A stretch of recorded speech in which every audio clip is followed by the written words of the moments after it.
I'm Kim Merrifield, and welcome back to On the Table, the show that uplifts what's on your table. What's the best part of waking up? Is it the sunrise out your window? A boundless horizon brushed with flecks of orange, pink, and blue? Is it the sound of idle birdsong filling the crisp, cool air outside? Is it the early morning frost or the dewdrops on the grass? Or what about the feeling of endless possibility that only a new day can bring?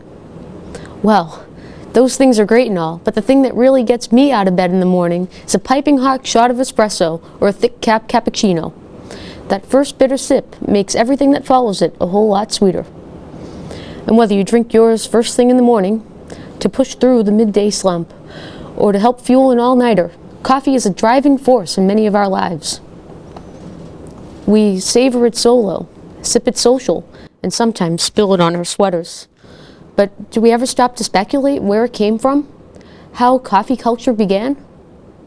Well, just like the last few gulps of your iced latte, there's a somewhat sweet, somewhat gritty story behind it, as we'll see in today's appetizer.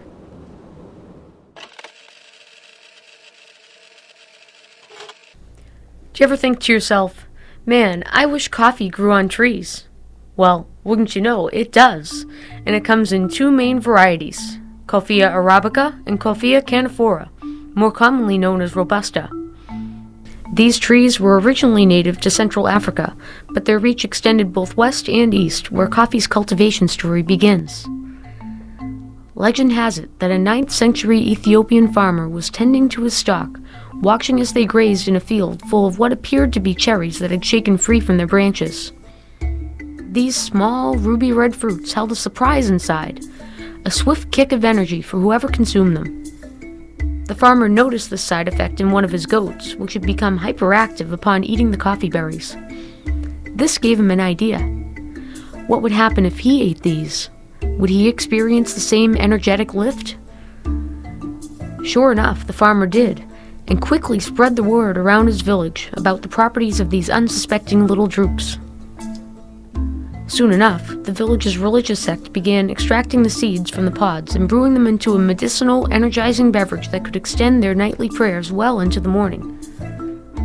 This cloistered concoction commodified casual coffee consumption and cultivation, and quickly the clandestine clergyman's caffeinated contribution crossed continents to Constantinople, where connection, conversation, and creativity were crucial contextual components of coffee culture among the cosmopolitan collective, and carried on its course across countless countries, cities, and communities.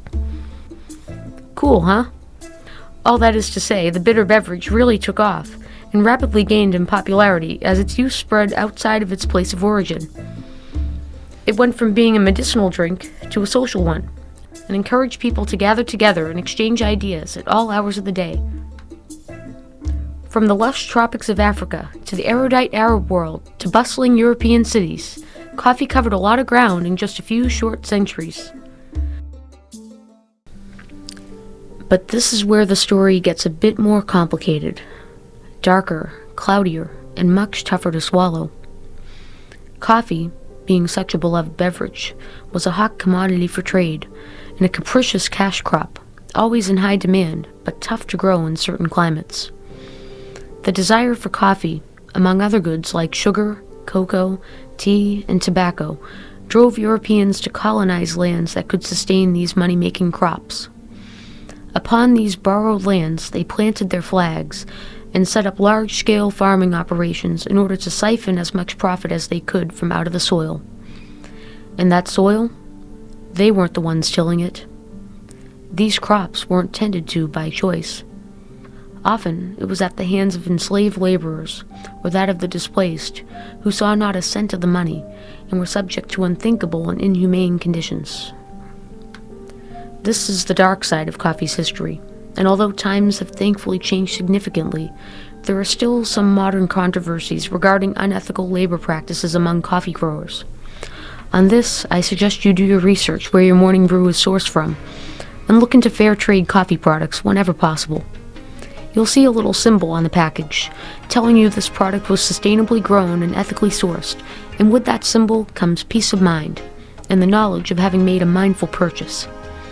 while we can't always control where our cup comes from, or have the luxury of making an informed decision on every drink, we can at least aim toward choosing products that offer more transparency to consumers and support our values whenever and however we can. It varies from person to person, but however that looks for you, go for it. There's no effort too small. Now that we know a little more about coffee's unfiltered backstory, why not take a shot at sipping from the world's cup? And no, I don't think there's a trophy for it. But, like soccer, coffee is an international phenomenon, renowned for its ability to bring people together and get them moving, and every country has its star players. Even if the goal is just a pick-me-up, there are plenty of ways to get your caffeine kick. Hot, iced, layered, concentrated, frothy, sweet, and even spicy. So get your travel mugs ready, because it's time to take a sip of some international delights.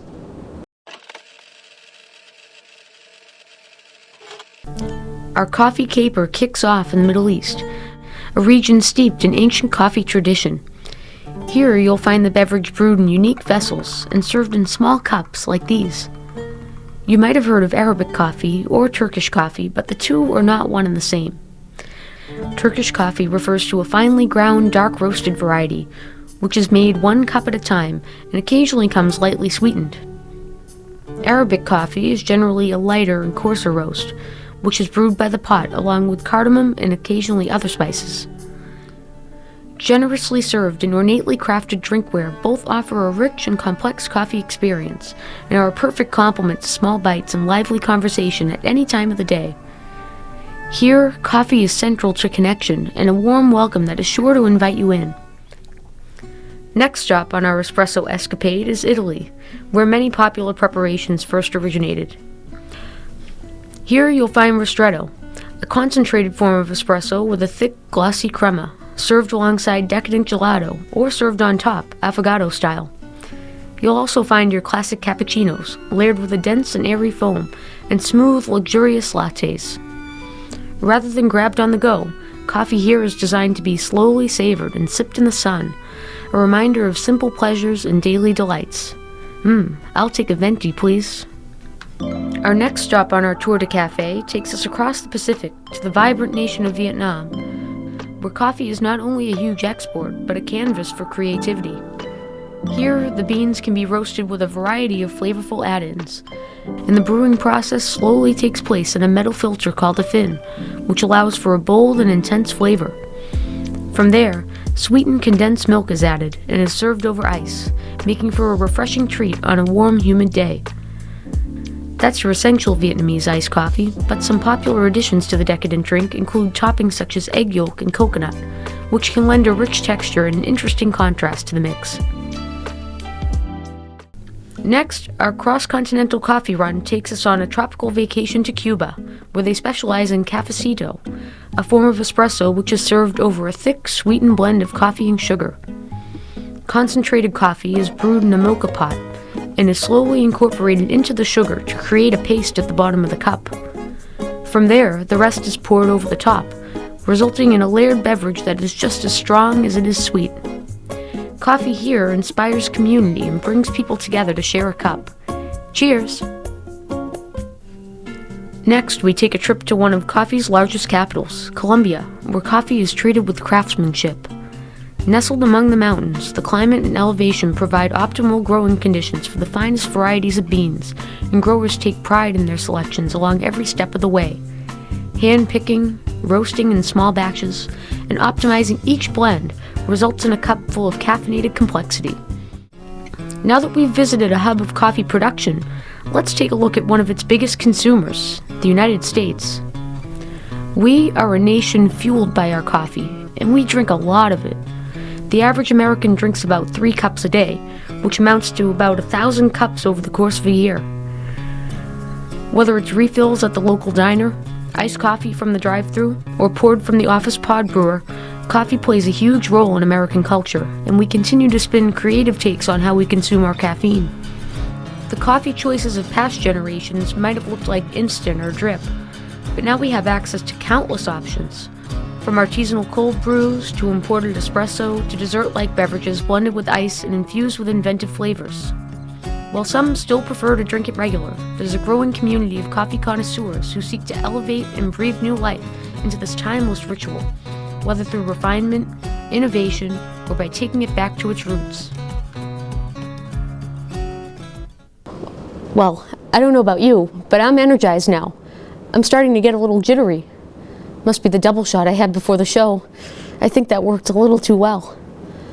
So, how about we balance out some of that coffee with a little dessert, Your next offering is a how-to for your morning brew, a catalog for coffee connoisseurs, and an education on all things espresso before we close the lid on today's topic.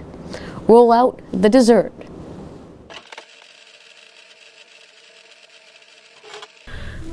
Coffee can be confusing. Standing in line at the coffee shop while the person in front of you orders a triple soy, extra hot decaf cappuccino with light foam, 2 half and halves, and 3 sugars can really leave your head spinning, not to mention the poor baristas. But this isn't a conversation about preferences. It's one about latte literacy, learning the lingo behind your lungo, if you will. Let's start off with an easy one, espresso. I'll give you the long and short of it. First of all, let's say the word together. Espresso. Notice there's no X in there. But this term just refers to the preparation method, literally meaning pressed out, typically with very hot water that is pressurized and pumped through the grounds inside of a filter. These are still the same beans as a regular brew, just finely ground and compressed, not its own type of coffee. Espresso forms the basis of most drinks you'll find in a cafe. If you want to order it by itself like a pro, here are some helpful tips you ought to know. Ristretto, as previously mentioned, refers to a short shot, packed with a concentrated punch of flavor in a rich body. A lungo would be a long shot, and it's one not to be missed. This is an espresso shot that's a bit more bitter and dilute. On top of these, you'll find the crema, the thick, luscious layer that sits on top of the shot. If you see a crema, you know you got a good one. For those that like to nurse their espresso all morning, there's the Americano. Espresso that is cut with hot water to mellow the flavor and mimics a standard drip coffee. When we start adding milk into the mix, things get interesting. Milk in coffee drinks is usually run through a steamer to create either a light or a thick foam. From there, the barista might reserve some of this foam, holding it back with a spoon while pouring the warm milk that rests underneath. Or they may add the foam by itself in some cases. The different densities and viscosities of the milk allow for layers to be created inside the cup, which results in different drinks. Let's test out some of these combinations and add some froth to the cup, but only a smidge. That's a macchiato. Add a little more, and now you have a cortado with equal parts espresso and milk. A cafe latte, which literally translates to coffee with milk, can vary in exact ratio, but steamed milk is the main ingredient. These usually get a light layer of foam as well. And if you prefer to go by the rule of thirds, order a cappuccino. 1/3 espresso, 1/3 steamed milk, 1/3 foam. Talk about elements in harmony. This one's my go-to. Rich, velvety, and good for the soul. Some other coffee terms you might hear are French press, cold brew, and pour over. These all refer to different brewing styles, rather than specific drinks. French press involves steeping the grounds in a vessel fit with a suction device that extracts the grounds after brewing is complete. The result? A thicker, full-bodied cup with a little bit of texture that'll leave you saying ooh la la. Cold brew is just as the name entails. Coffee that is steeped in cold water, usually overnight, and strained to remove the grounds. This is usually served over ice, with or without the addition of milk or a milk alternative. I sometimes like mine with a cap of sweet cream cold foam if I'm feeling particularly indulgent, but I'll just as happily drink it straight out of the carafe. And finally, the pour over, a meticulous method of brewing that involves slowly pouring hot water over select grounds through a filter directly over the mug for an individualized experience that puts flavor at the forefront. See, that wasn't such a tall order. And the time you would spend waiting in line at the cafe around the corner, you've done a full crash course on coffee. Congrats! And next time you find yourself staring up at that menu board, you won't just be rehearsing your order, you'll be open to new possibilities.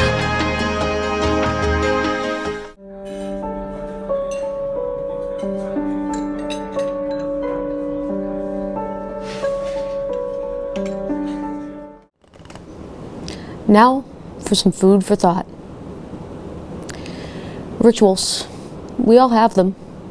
Some big, some small, some shared, some all our own. These are daily tasks, but they have a place in our lives for a reason. They give our days structure, our moments a purpose. They invite us to pause, to connect with ourselves, to connect with our world. They ground us and engage us and give us something to return to when life feels uncertain. Rituals are punctuation, their transition, their maintenance. And to many of us, they feel like coming home. They bring a sense of peace and gratitude and wholeness that can only be found in life's simple acts. Even something as basic as making a cup of coffee in the morning is an act of appreciation. It signifies the start of a new day, a moment to yourself or with your family, and a reminder that simple pleasures can sustain. Through these quiet rituals, we turn the mundane into something meditative, and maybe even something meaningful. I'm glad I got to share one of my favorite rituals with all of you. Thanks for joining me for coffee, and as the saying goes, I hope that all your cups may runneth over. That's about all for today's episode of On the Table, but there's more refills to come, and don't forget, at my table, you're always welcome.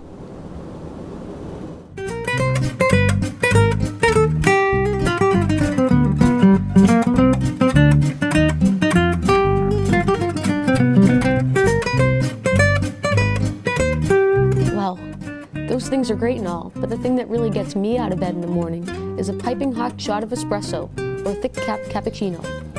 That first bitter sip makes everything that follows it a whole lot sweeter. We savor it solo, sip it social, and sometimes spill it on our sweaters. And sometimes spill it on our sweaters. And even sometimes, Maybe just like this. well, even that it is loud when you say it. So maybe you like look down your sweater and then look up and say, and maybe I was still on your sweater. But do we ever stop to speculate? Yeah, maybe I shouldn't do that. Did I mess that one up?